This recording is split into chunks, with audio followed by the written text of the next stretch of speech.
Welcome to today's Explainer. We're diving right into the unbelievable, purely factual trajectory of a man whose shadow literally dominated the 20th century.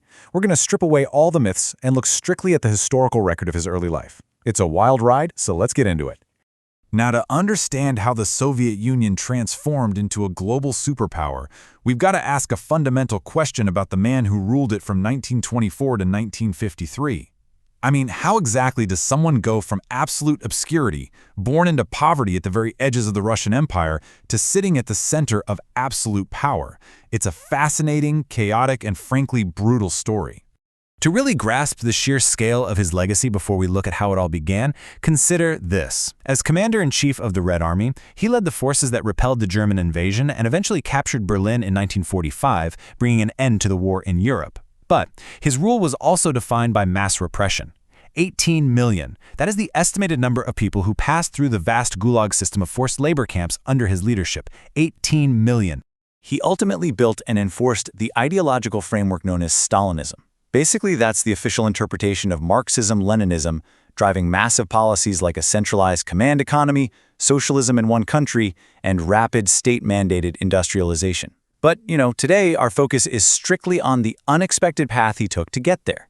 Because long before there was an ism attached to his name, there was just a boy living in the Caucasus. Section 1. The boy named Ioseba.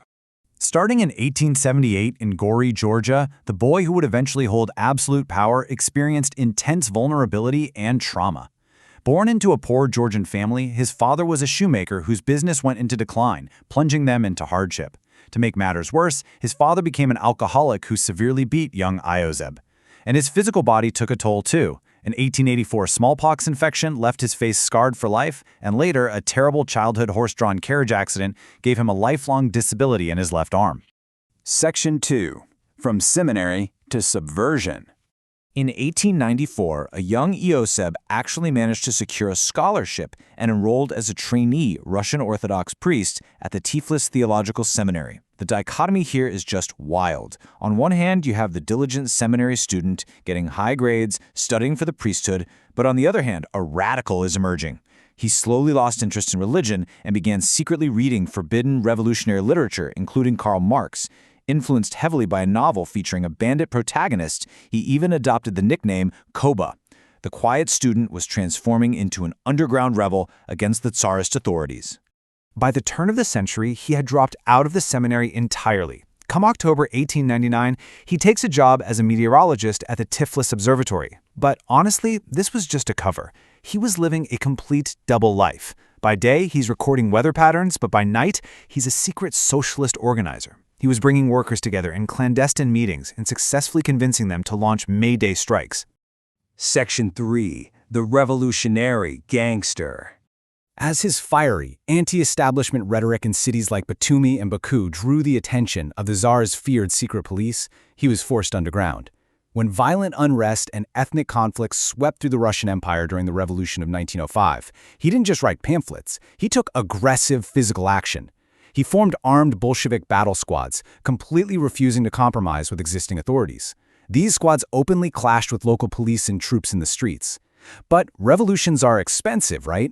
Which led him to his next move, raising funds through some highly illicit underground activities.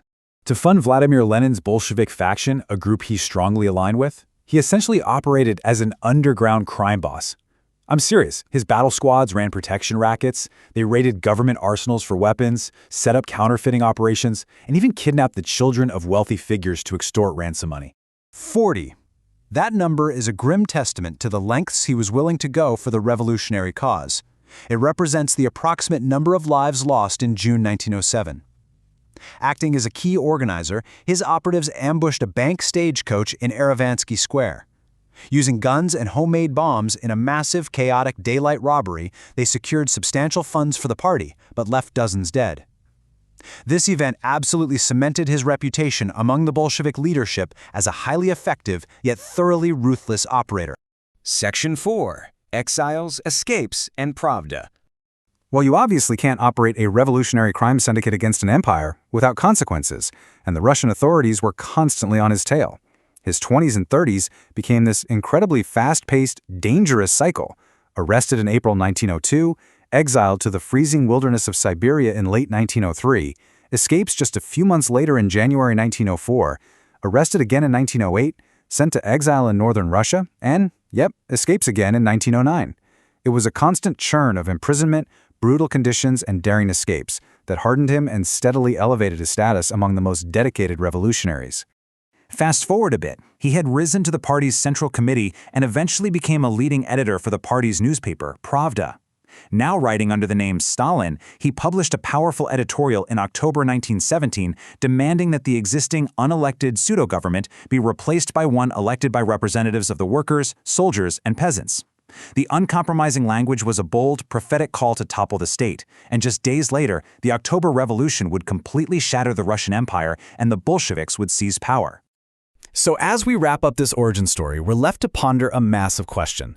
The man who transformed from a persecuted, impoverished Georgian seminary student into a hardened, ruthless underground revolutionary was now in the very halls of power.